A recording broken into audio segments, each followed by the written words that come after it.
And in the other hill state of Uttarakhand as well, monsoon fury, 3 people died, another was injured after a cloudburst took place in Jakhanyali in Tehri Garhwal district. A spokesperson from the State Disaster Response Force said that they received information about the 3 missing due to a cloudburst last night. Also in Haridwar, 2 children died, 9 others were injured when the roof of a dilapidated house collapsed after heavy rainfall. Heavy overnight rain in Uttarakhand triggered many incidents of house collapse, flooding of areas and rise in water levels in several rivers of the state. At least 10 people died in Kedarnath and 4 went missing in rain-related incidents in Dehradun, Haldwani and Chamoli. Water entered into many homes in Dehradun, leaving many areas waterlogged. Schools were also closed today. Roads were submerged in many areas of Haridwar and rainwater also entered the Kankal police station. कल रात्रि को यहाँ बादल फटने से और अतिवृष्टि होने से जानमाल की क्षति हुई है। 3 लोगों का दुखद यहाँ पर मृत्यु भी हुई है और यहाँ पर भवनों का और सड़क का, पुलों का बड़ा नुकसान हुआ है। हमारा प्रयास है कि जल्दी से जल्दी एक तो इस क्षेत्र का विस्थापन किया जाए, क्योंकि मकान यहाँ खतरे की जद में आते हैं, उनका आकलन हो गया है और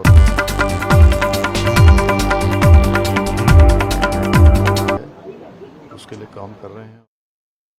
All right, let's go across to Kishore Rawat now for more. And Kishore, what is the latest that you can share with us? Several rivers are in spate. 3 people have died. Also, a lot of water logging in Dehradun. Schools were closed today.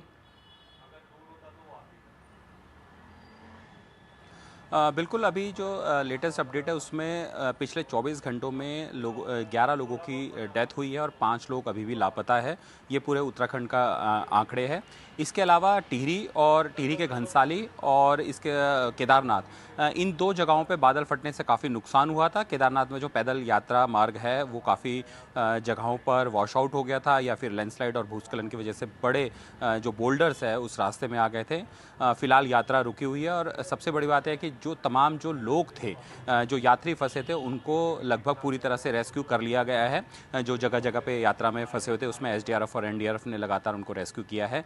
इसके अलावा पूरे इलाके में बारिश की स्थिति अभी भी बनी हुई है। अगले 48 घंटों में उत्तराखंड में भारी से बहुत भारी बारिश का अभी भी कई जगहों पर अलर्ट जारी किया गया है। इस लिहाज से सभी को अलर्ट रहने के निर्देश दिए हैं। खास बात यह है कि एसडीआरएफ की जो टीम है वो 40 जगहों पर तैनात है कि कोई भी आपदा की स्थिति आती है या कुछ परेशानी आती है तो तुरंत ये टीम वहाँ से रवाना होगी रेस्क्यू करने के लिए।